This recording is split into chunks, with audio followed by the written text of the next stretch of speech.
Learning objectives. First one is agricultural income. Second one is incomes are treated as agricultural incomes. Test to be applied for determination of agricultural income. Third one is kinds of agricultural income. అభ్యసనం చేయవలసిన విషయాలు. ఒకటవది వ్యవసాయ ఆదాయం. రెండవది ఆదాయం వ్యవసాయ ఆదాయంగా పరిగణించుటకు సంతృప్తి పరచవలసినటువంటి షరతులు. మూడవది వ్యవసాయ ఆదాయములలో రకములు. పన్ను విధింపు. యూనిట్ 3 వ్యవసాయ ఆదాయం. Part B digital class. Taxation 1 unit 3 agricultural income. Part B digital class. వ్యవసాయ ఆదాయం అగ్రికల్చరల్ ఇన్కమ్ గత పార్ట్ ఏ డిజిటల్ క్లాస్ నందు వ్యవసాయ ఆదాయం గురించి మరియు వ్యవసాయ ఆదాయంల గురించి తెలుసుకోవడం జరిగింది. నిర్వచనం కూడా మనం తెలుసుకుని ఉన్నాం. అదేవిధంగా గత క్లాస్లో నేర్చుకున్నటువంటి వ్యవసాయ ఆదాయాలు ఏవైతే ఉన్నాయో ఆ ఆదాయాలను వ్యవసాయ ఆదాయములుగా గుర్తించవలనంటే ఎస్ఎస్సి ఈ దిగువనిచ్చినటువంటి ఇక్కడ పేర్కొనబడినటువంటి 3 అంశములను సంతృప్తి పరిచినప్పుడు మాత్రమే ఆ ఆదాయంను వ్యవసాయ ఆదాయంగా పరిగణించుటకు అవకాశము కలదు. అందులో ఇక్కడ పైన తెలియజేసినటువంటి 3 రకముల ఆదాయములకు ఈ క్రింద తెలిపిన షరతులను సంతృప్తి పరిచినప్పుడు మాత్రమే వాటిని వ్యవసాయ ఆదాయంగా పరిగణించబడు. అంటే గత క్లాస్లో నేర్చుకున్నటువంటి 3 రకములైనటువంటి వ్యవసాయ అంశములు ఏవైతే ఉన్నాయో ఆ అంశములు ఈ 3 అంశములను సంతృప్తి పరిచినప్పుడు మాత్రమే మనము ఆ ఆదాయాన్ని వ్యవసాయ ఆదాయంగా గుర్తించడం అనేది జరుగుతుంది. అదేవిధంగా ఎస్ఎస్సి కనుక ఈ క్రింది 3 షరతులలో లేదా క్రింది 3 షరతులను సంతృప్తి పరచనప్పుడు ఆ ఆదాయాన్ని వ్యవసాయేతర ఆదాయంగా కానీ లేదా ఇతర శీర్షికలలో చూపించవలసినటువంటి ఆదాయంగా మనము లెక్కించవలసినటువంటి అవసరం అనేది ఉంటుంది. ఒకటి, ఆదాయము భూమి నుండి లభించవలను. రెండవది, ఆ భూమి వ్యవసాయమునకు మాత్రమే ఉపయోగించవలను. మూడవది, ఆ భూమి భారతదేశంలోనే ఉండవలను. అనగా ఆ భూమి ఆదాయము భూమి నుండి లభించవలను అనగా ఆ భూమిని వ్యవసాయ అవసరాల నిమిత్తం ఉపయోగిస్తూ వ్యవసాయ సంబంధితమైనటువంటి పనులను నిర్వహిస్తూ ఆ వ్యవసాయ భూమి ద్వారా వచ్చినటువంటి పంట ఉత్పత్తులనే కానీ లేదా ఉత్పత్తులు ఏవైతే ఉన్నాయో ఆ ఉత్పత్తులను మనము అమ్మకాలు చేపట్టడం ద్వారా వచ్చినటువంటి ఆదాయాన్ని మనం వ్యవసాయ ఆదాయంగా గుర్తించడం అనేది జరుగుతుంది.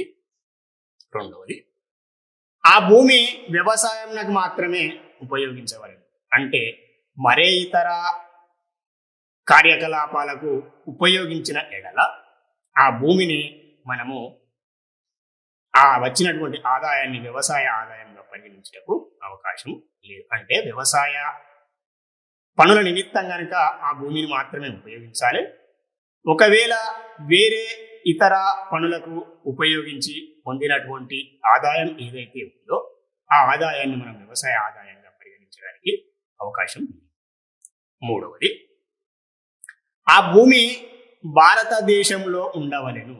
అంటే ఇతర దేశంల నుండి వచ్చినటువంటి వ్యవసాయ ఆదాయం ఏదైతే ఉందో ఆ ఆదాయాన్ని మనము వ్యవసాయ ఆదాయంగా గుర్తించడం అనేది జరుగుతుంది. అంటే భారతదేశంలో కలిగి ఉన్నటువంటి అంటే భారత సరిహద్దులలో కలిగి ఉన్నటువంటి వ్యవసాయ భూమి ద్వారా ఆ భూమి నందు మనం వ్యవసాయాన్ని చేయడం ద్వారా ఆర్జించినటువంటి లేదా సంపాదించినటువంటి ఆదాయం ఏదైతే ఉందో ఆ ఆదాయాన్ని మన వ్యవసాయ ఆదాయంగా గుర్తించడం అనేది జరుగుతుంది. అంటే ఆ ఆదాయము భూమి నుండి మాత్రమే లభించవలెను. రెండవది, ఆ భూమిని కేవలం వ్యవసాయ పనుల నిమిత్తం, వ్యవసాయ పంట ఉత్పత్తుల నిమిత్తమే వాడవలెను. అదేవిధంగా ఆ భూమి భారతదేశంలోనే ఉండవలెను. అంటే ఇతర దేశాలలో ఉన్న వ్యవసాయ భూమి ద్వారా వచ్చినటువంటి ఆదాయం ఏదైతే ఉందో ఆ ఆదాయాన్ని మనం వ్యవసాయ ఆదాయంగా గుర్తించం.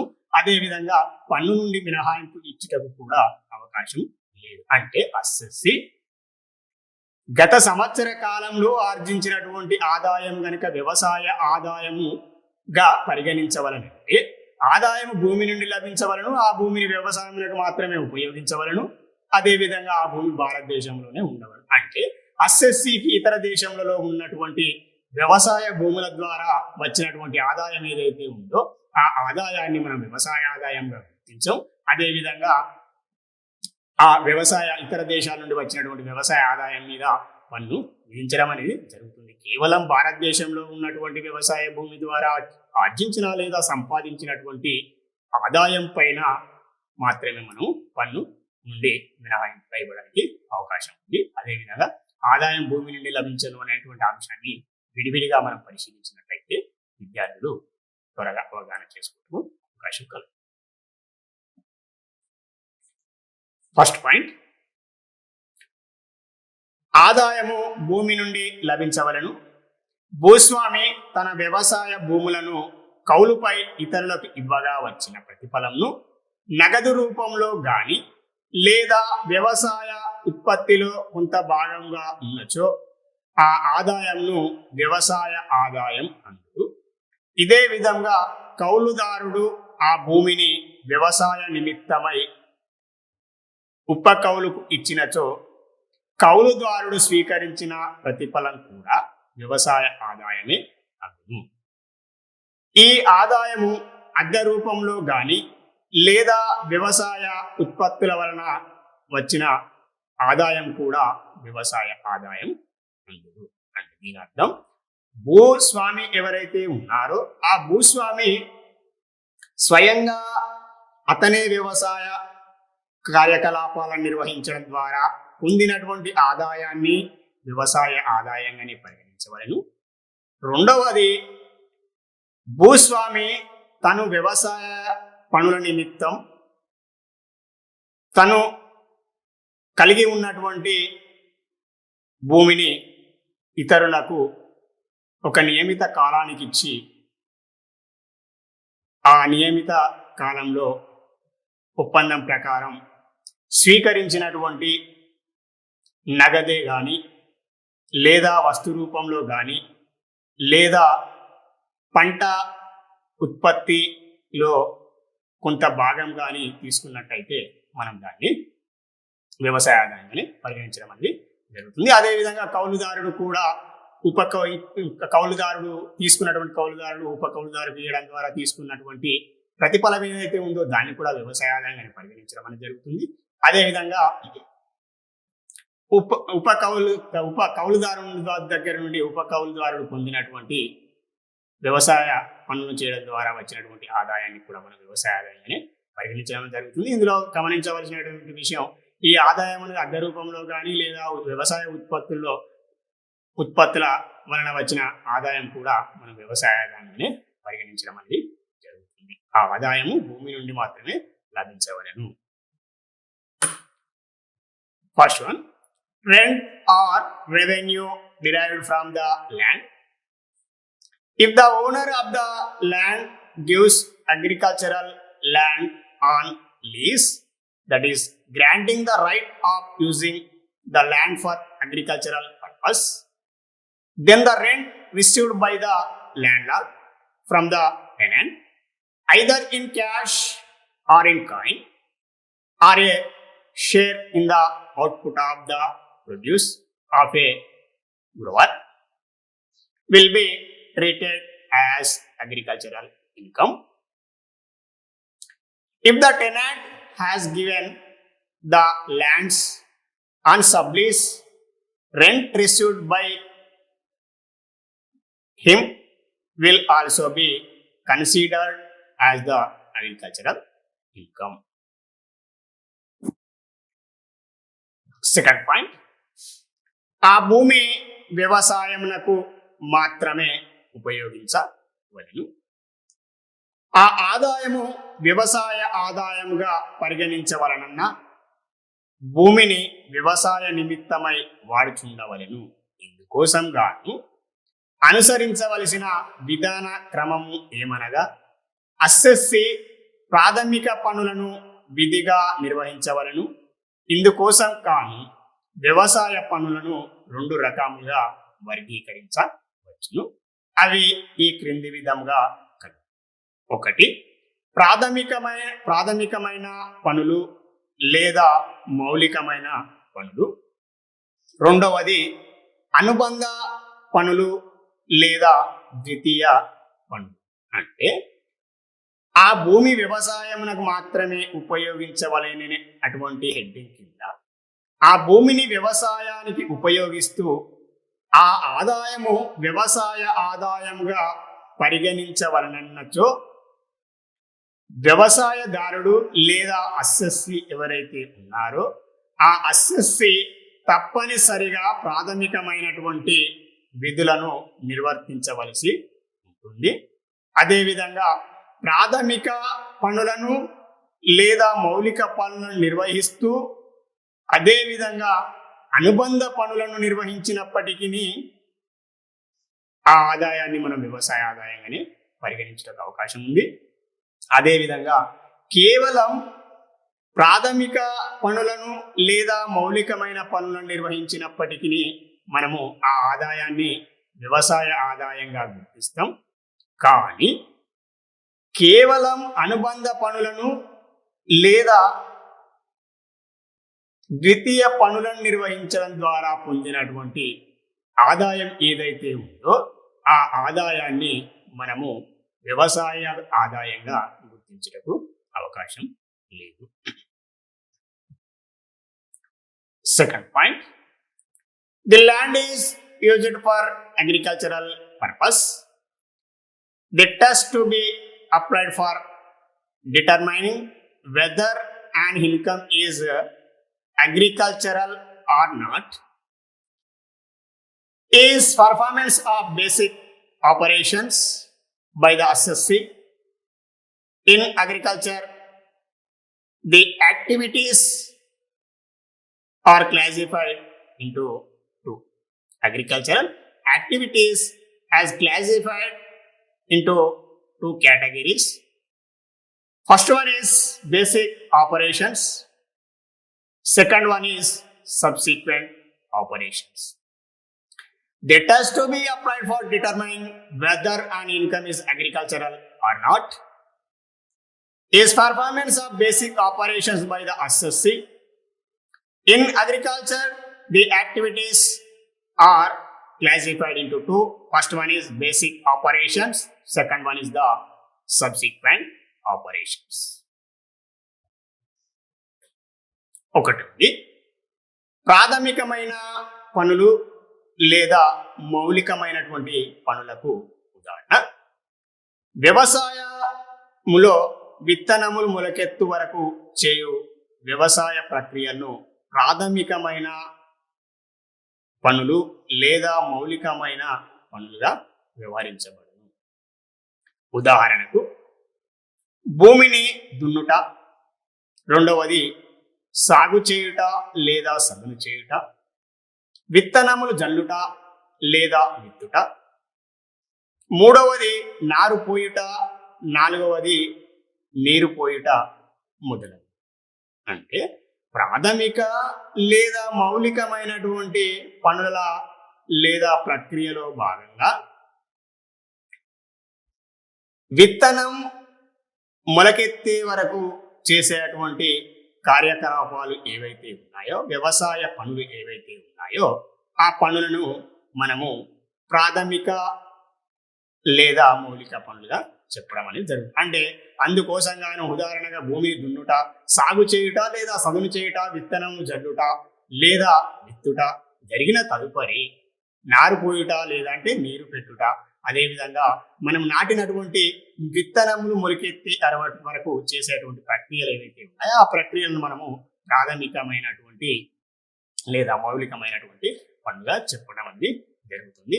అయితే ఇక విషయానికి వచ్చినట్టయితే ప్రాథమిక పనులకు ఉదాహరణగా భూమిని తవ్వడము లేదా పిల్లగించడము లేదా దున్నడము లేదా విత్తనములు విత్తుట లేదా మొక్కలను నాటుట, అదేవిధంగా మొక్క మొలకెత్తు వరకు నీటి సరఫరా చేయుట,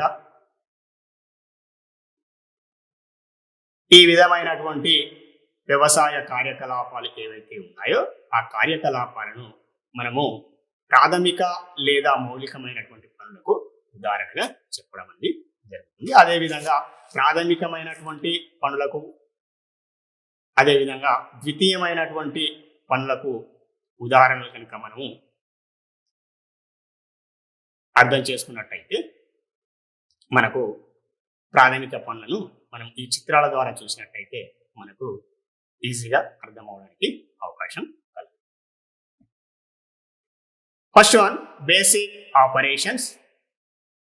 If an agricultural operations involves involvement of human skill and labor on the land prior to germination of plants, then these operations are known as basic operations. The examples for basic operations are: first one is cultivation, second one is seeding, third one is plantation, fourth one is watering or sowing seeds.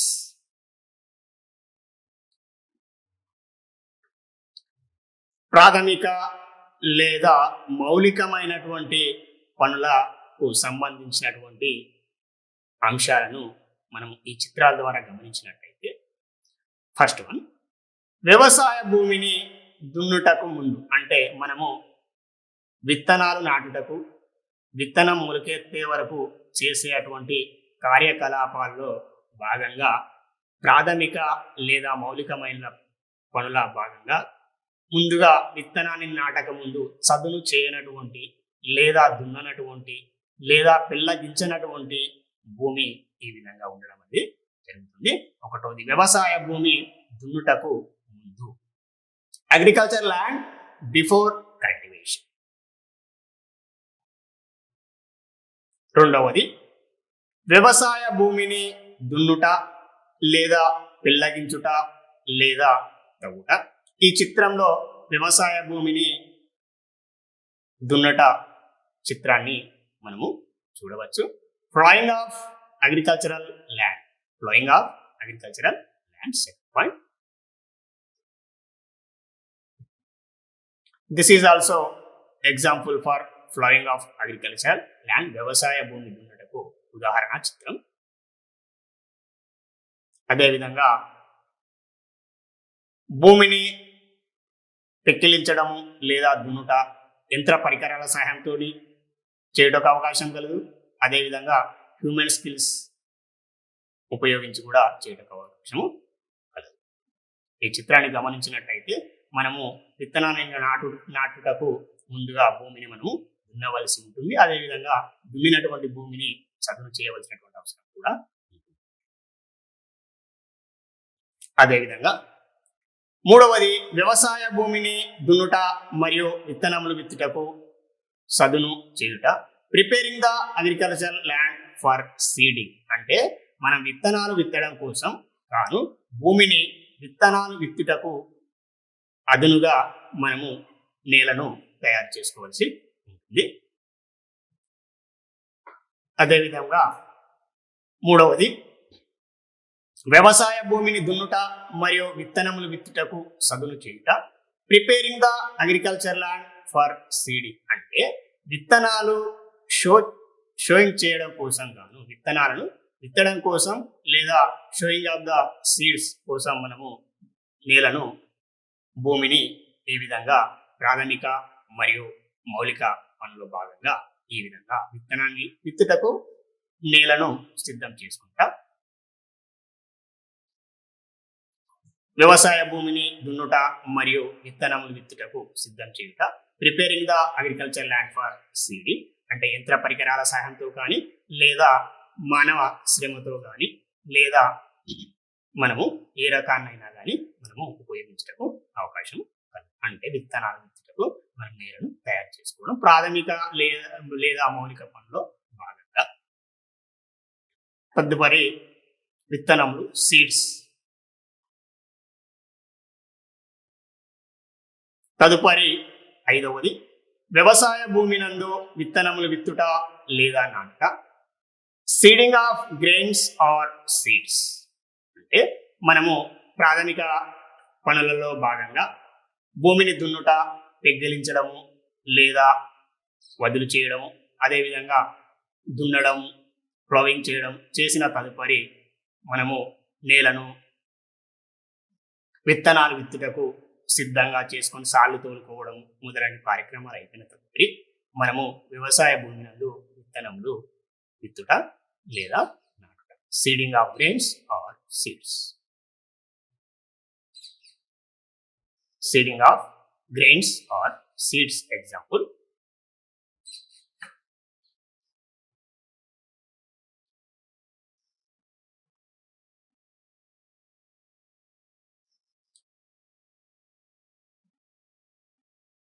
తదుపరి విత్తిన విత్తనాలకు వర్ష ఆధారానికి విత్తనములు మొలకెత్తుటకు అవకాశం కలదు. వర్ష ఆధారం లేని ఎడల నాటిన విత్తనములకు నీరును అందించవలసినటువంటి అవసరం అనేది ఉంటుంది. నీరు పెట్టుట, ఇరిగేషన్ ఆర్ వాటర్.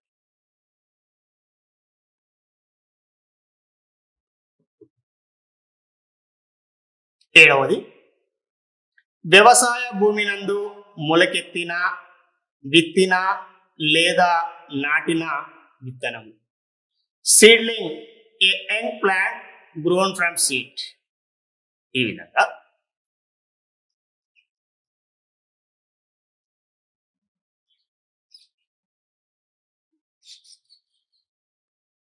అంటే ప్రాథమిక పనులకు ఉదాహరణగా మనము ఈ చిత్రాలన్నీ గమనించినట్టయితే వ్యవసాయ భూమిని దున్నక ముందు ఉన్నటువంటి వ్యవసాయ భూమిని దున్నడం ద్వారా, దున్నిన తదుపరి వ్యవసాయ భూమిని విత్తనానికి అనుకూలంగా సదును చేసిన తదుపరి, విత్తనం విత్తుటకు అనుకూలంగా సాళ్లను తోలిన తదుపరి లేదా లైన్స్ను తోలిన తదుపరి లేదా విత్తనానికి అనుగుణంగా నేలను సిద్ధం చేసుకున్న తదుపరి, విత్తనాలు నాటిన తదుపరి, విత్తనాలకు నీరు పోసిన తదుపరి, అవి మొలకెత్తు వరకు చేసేటువంటి ప్రక్రియ ఏదైతే ఉందో ఆ ప్రక్రియలన్నింటినీ మనము ప్రాథమిక పనులుగా చెప్పడం అనేది జరుగుతుంది. అంటే విత్తనం మొలకెత్తు వరకు చేసేటువంటి భూమిని వ్యవసాయ పనుల నిమిత్తం ఉపయోగిస్తూ ప్రాథమిక లేదా మౌలికమైనటువంటి పనులలో భాగంగా మనము విత్తనాలను మొలకెత్తు వరకు చేసే ప్రతి కార్యకలాపాన్ని, ప్రతి మానవ శ్రమను మనము వ్యవసాయ పనులలో ప్రాథమిక లేదా మౌలిక పనులుగా మనం గుర్తించడం అనేది జరుగుతుంది. రెండవది అనుబంధ పనులు. విత్తనములు మొలకెత్తిన తదుపరి నిర్వహించు వ్యవసాయ ప్రక్రియలను లేదా పనులను అనుబంధ పనులు అంటారు. మొలకెత్తు వరకు చేసి అటువంటి వ్యవసాయ కార్యకలాపాలు ఏవైతే ఉన్నాయో, పనులు ఏవైతే ఉన్నాయో వాటిని ప్రాథమిక మరియు మౌలిక పనులుగా ఏ విధంగానైతే మనం అర్థం చేసుకున్నామో, విత్తనం మొలకెత్తిన తదుపరి పంటను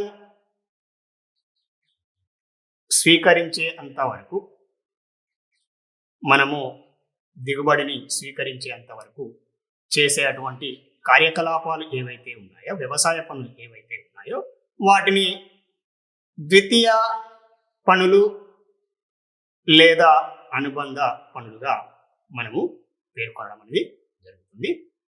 ఉదాహరణగా ఒకటి రసాయన మరియు సేంద్రియ ఎరువులను చల్లుట, రెండవది చీడ పీడ నివారణ కోసం క్రిమి సంహారక మందులను పిచికారీ చేయుట, మూడవది కలుపు మొక్కల నివారణ, నాలుగవది నీరు పెట్టుట మొదలగు అంశాలు ఏవైతే ఉన్నాయో వాటిని మనము ద్వితీయ పనులకు ఉదాహరణగా చెప్పడం జరుగుతుంది. అంటే మొలకెత్తిన తదుపరి చేసి అటువంటి పనులు ఏవైతే ఉన్నాయో పంట చేతికి వచ్చేంత వరకు పంటను కోత కూసి నూర్పిడి చేసి వ్యవసాయ ఉత్పత్తులను మార్కెట్లో అమ్మేటువంటి ప్రక్రియ వరకు మనము ద్వితీయ పనులుగా చెప్పడం అనేది జరుగుతుంది.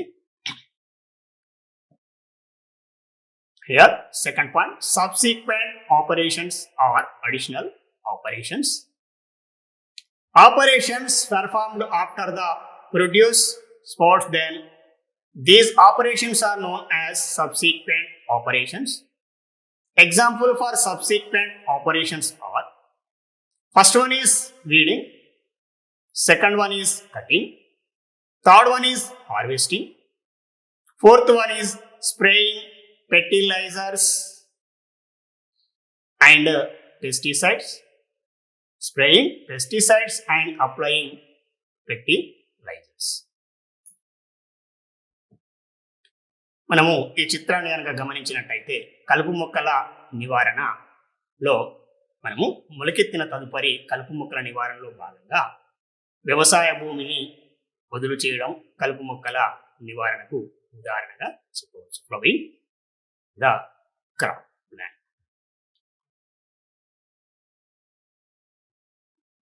కలుపు మొక్కల నివారణ, కలుపు మొక్కల నివారణ, కలుపు మొక్కల తొలగింపు, రిమూవింగ్ వీడ్స్ ఫ్రమ్ క్రాప్.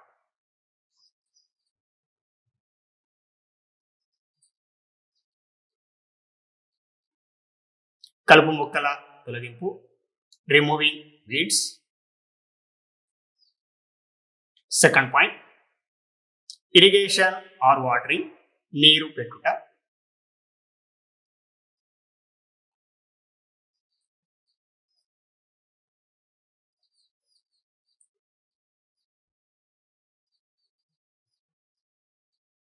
నీరు పెట్టుట, ఇరిగేషన్, వాటరింగ్ అయితే డ్రిప్ ద్వారా కానీ లేదా వ్యవసాయ బావి ద్వారా కానీ లేదా స్ప్రింక్లర్ల ద్వారా కానీ మనము వాటర్ సప్లై చేయడానికి, వాటర్ అందించటకు అవకాశం. నీరు పెట్టుట, ఇరిగేషన్, వాటరింగ్. మూడవది క్రిమి సంహారక మందుల పిచికారీ చేయుట, spraying pesticides for killing pests.